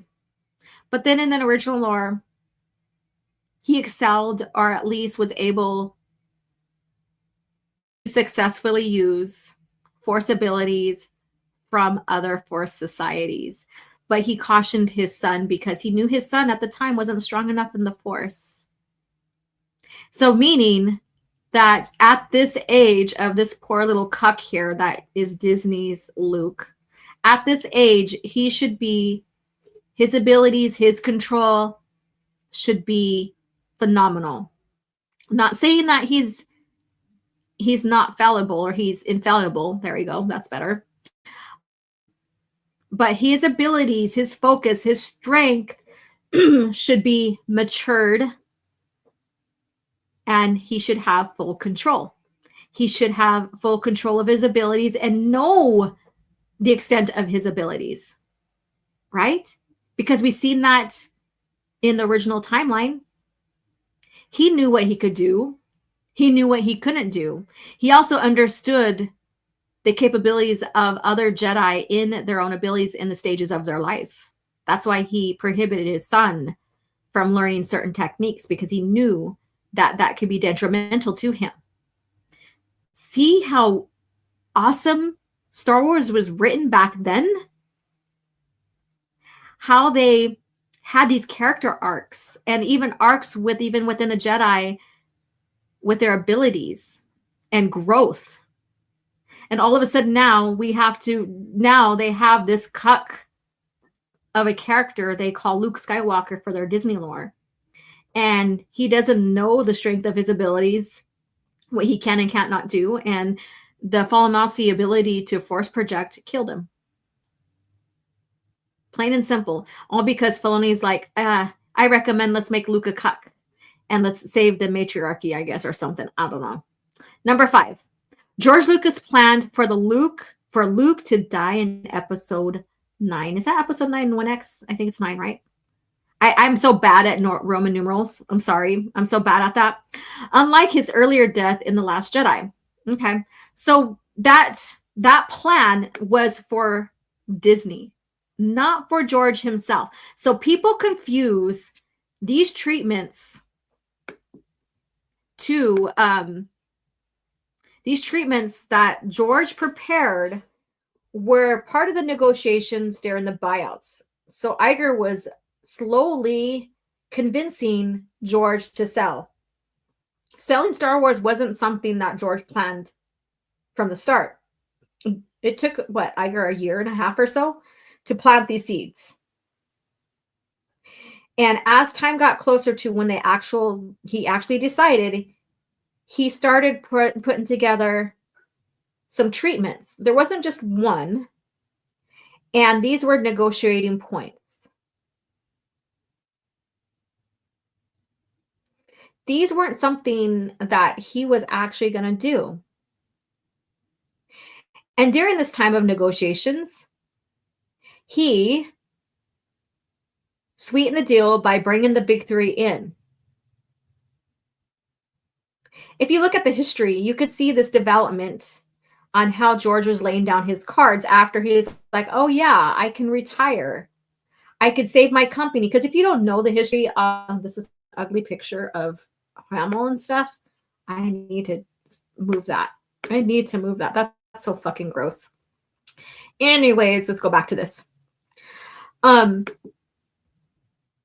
He laid down everything in front of Iger and Disney to sweeten the deal. And then it all backfired on him. You guys know the history. You know how Iger admitted, and even George said that they backstabbed him, that he sold his company to white slavers. Yeah. Soul Assassin says, I want to play Lucas a game of Pazak. Force Ghost Jake Skywalker sure looks derpy as a ghost, right? Yeah, so basically, so people take this and say, oh, well, George wanted to do this with Luke. Well, first of all, and then, oh, well, they honored George's scripts because they killed Luke off. Not really. Honoring George is giving the story or doing the story exactly how he wanted them, like the treatments and stuff. So this isn't honoring. So we're going to move past this because it's bullshit. Luke met Darth Vader face to face shortly after A New Hope and nearly learned of his parentage much sooner. This is the most pathetic. You are not worth the second it would take to finish you. Who sent you here to die like this? Wow. This is Disney Star Wars, I think, isn't it? Yeah. This is you. Oh my fucking God. Vader had more respect in Luke after A New Hope because he sensed how strong he was. He also sent out, was it Boba Fett or something? I could be mistaken. It's been a while since I revisited those comics and stuff. But didn't he send out someone or whatever, or discovered Luke as his son?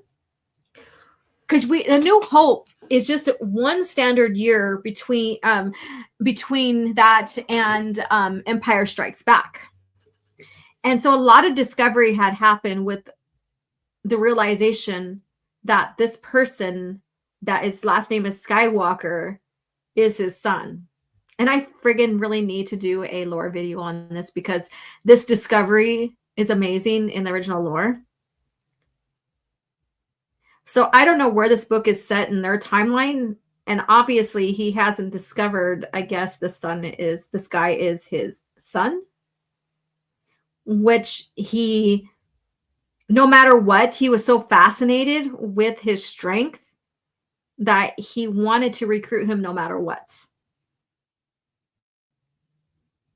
So you see how they're doing, like, oh, well, Vader wanted to kill him. Like, he's seen him as this weak, inferior person.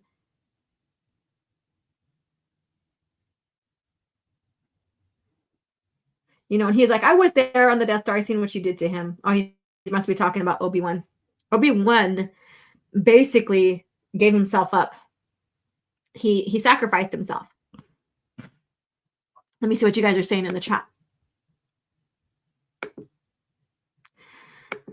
Oh, now it's going to free the guy. So Matthew, hello. How are you doing? Luke wasn't even a character. JJ made him a MacGuffin, and Ryan made him a legend who faked heroism with a force projection inspired broom boy who drank green elephant milk, whined about laser swords. Correct. Oh, he sent Boba in Disney canon to find out. Yeah, but who did he send, or how did he find out in original lore? Because I must be confusing those two. She convinced him he could greenlight sequels with Mark, Carey, and Harrison as cameo. I never wanted cameos just to kill off characters. Yeah. Yeah. So, let me see here. Let's go back to that. You can tell my frustration. Number 3, Luke took Ben Solo as his Padawan when his nephew was just 10 years old. All right, so this is the one I meant to research on the timeline here. So I think he defected and destroyed the Order 28 ABY. And so meaning, let me get, if Ben was 10 years old when he was taken, and he was born 5 ABY, so that would have been 15 ABY. That would be, what would that be? Let's see here.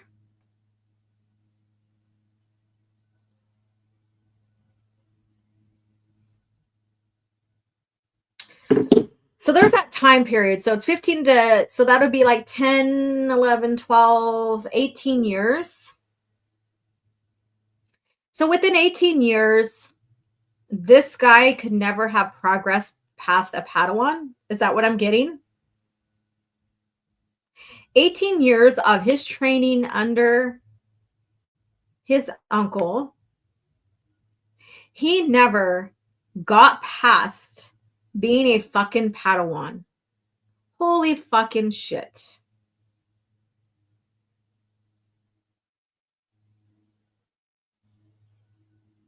Ben Skywalker became a Jedi Knight in less time than he did.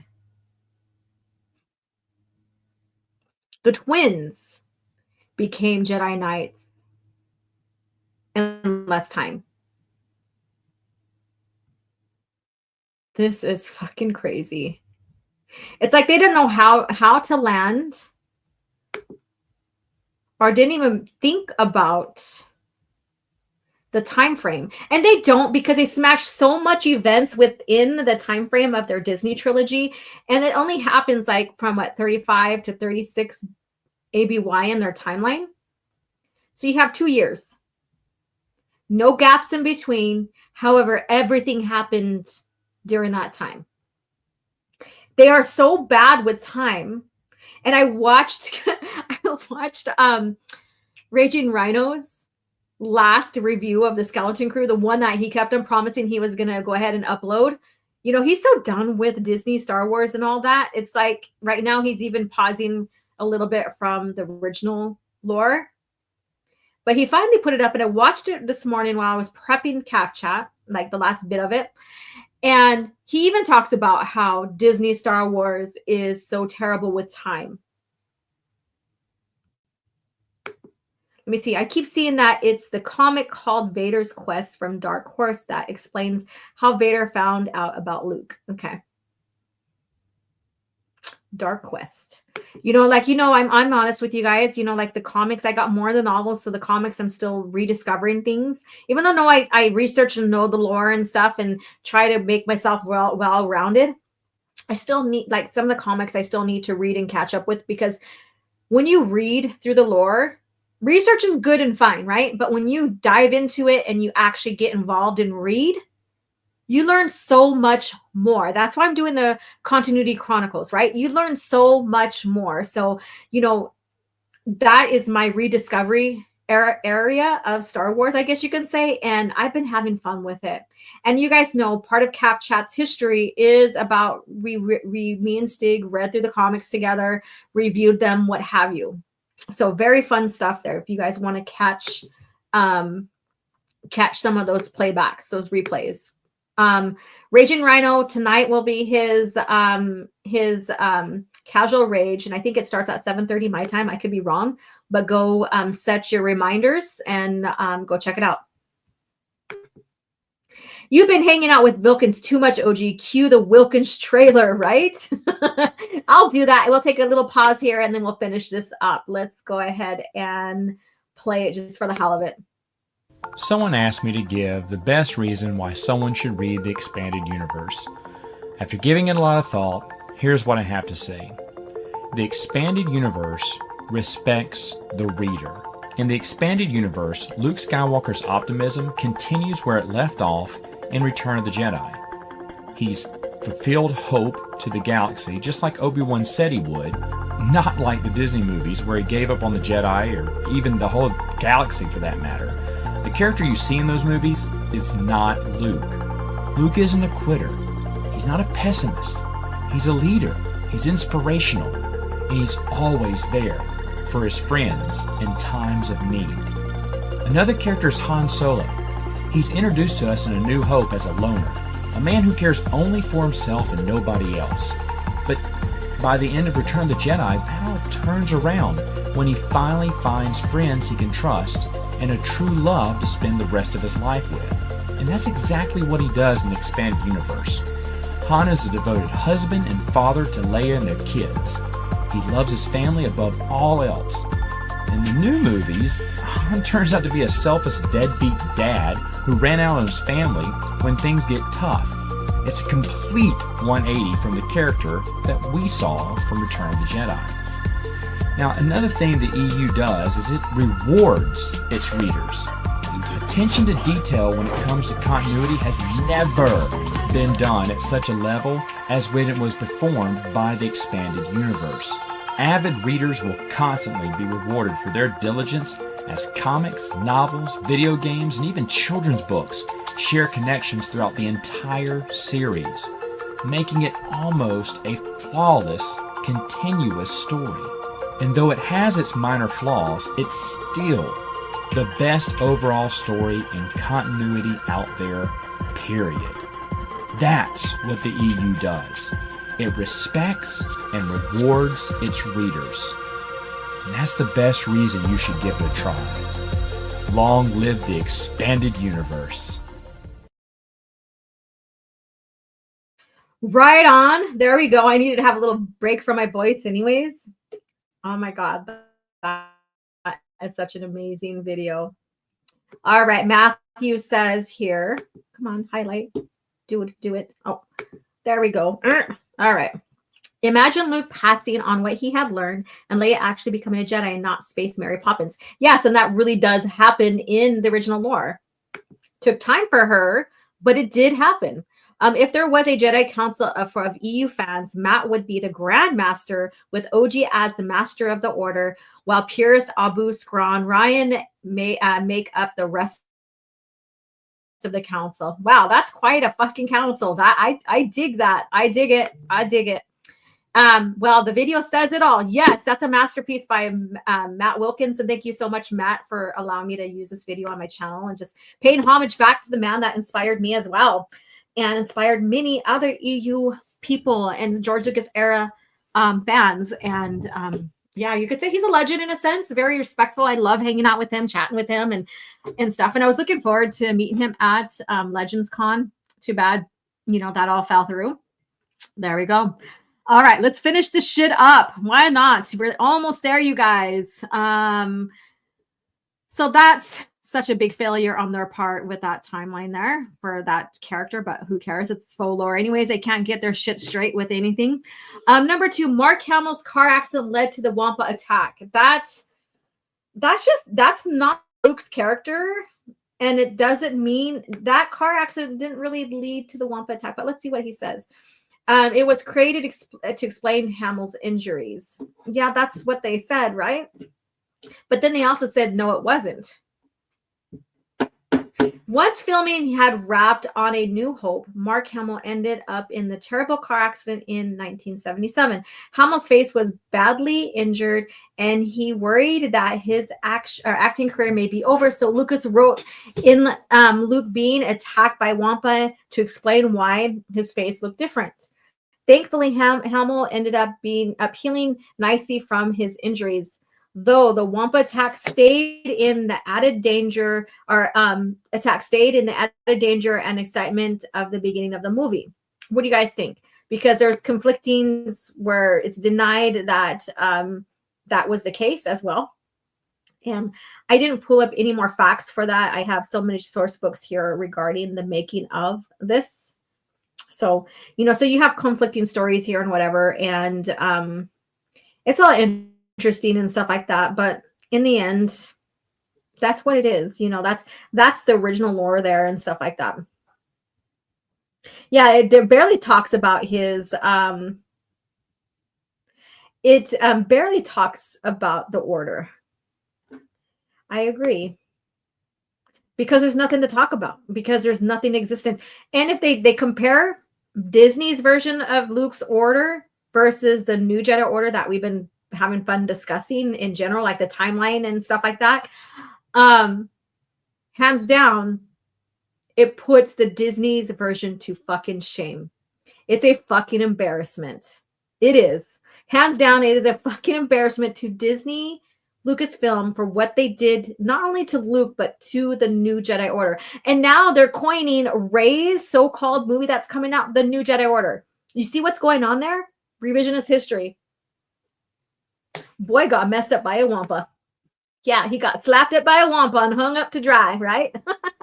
Slapped by a wampa and hung up to dry. So number 1, The Force Awakens script set up The Last Jedi better than you think. Really? Because from what I've noticed with these Disney shills, they were so pissed off with what happened too. Mind you, they still defended, like there's that faction of Rian Johnson slobbering all over his Johnson. Yes, I said it. I said it. Why not? But anyways, so let's go. Let's break this down. It described the description of Luke matches The Last Jedi, does it? The Last Jedi is often criticized for going against what was set up in the previous film, but The Force Awakens script suggests otherwise. It describes Luke with a kindness in his eyes, but there's something tortured too. He doesn't need to ask her who she is or what she is doing here. His look says it all. The implication is that the sense of torture he was going through in The Last Jedi was already set in place. Really. Because when you look at this, and there's that little rock formation that's just right to his right, that's sticking up right there. I don't know if you see my cursor. Everybody speculated that he was visiting the grave of his wife, and they assumed that it was Mara Jade. So there are so many speculations with that.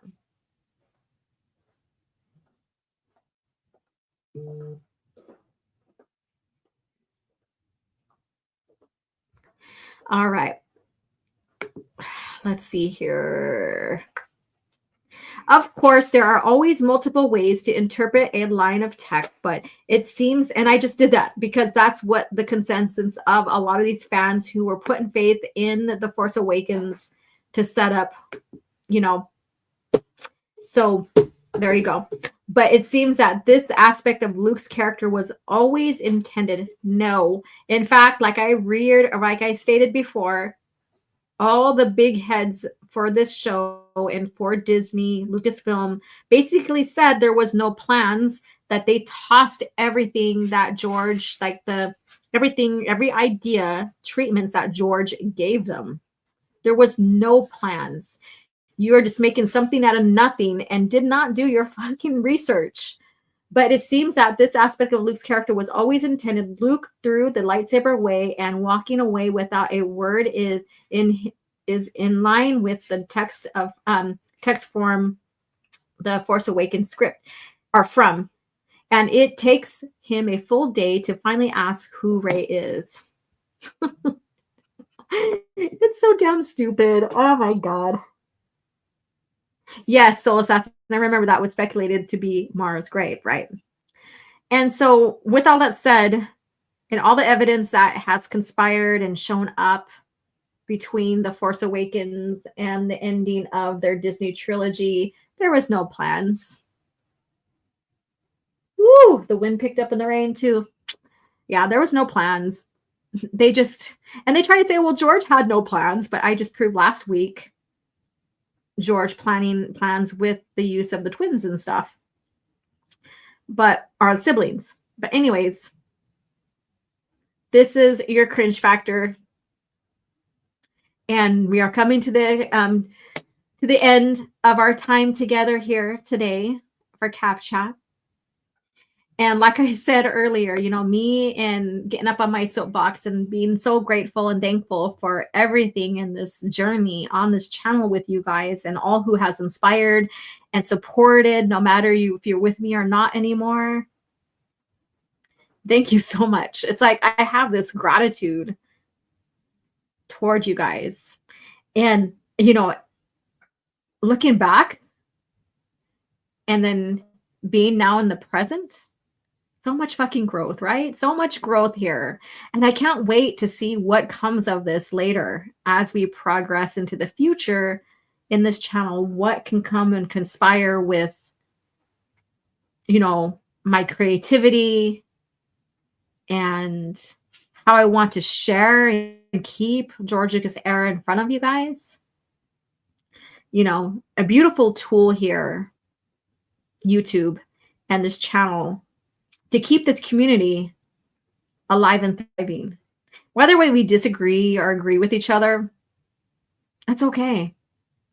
You know, we see, and our experience with original Star Wars lore is all our own, and we can come in here and discuss it, share how we got into it, share our views, because we're all not gonna agree on who, you know, like what is a favorite book or the best book in the timeline, you know, and that's okay.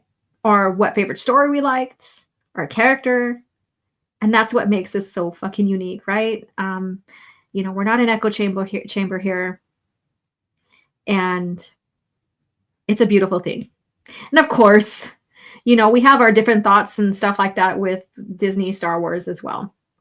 So all of that, the multifaceted community, nerding out with each other every Thursday morning on my channel. So thank you guys. And I have my cup here. Cheers to you guys. With that being said, next week, stay tuned for Vergere. I think she's the most controversial character in this timeline here. And how, I wouldn't say it's split fans, but there's fans that see her more as a Jedi. And then there's fans that, like me, see her, you know, more of a Sith. So this should be fun. This should be fun in that discussion. So thank you for going on this journey with me through Elan and as the defector of the Vong. All right, you guys.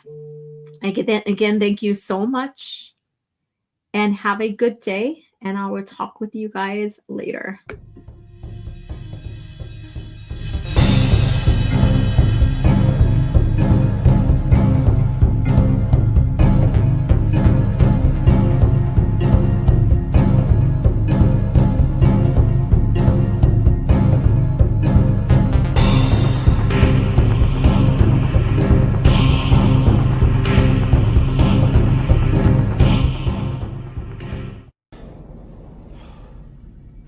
Another happy landing.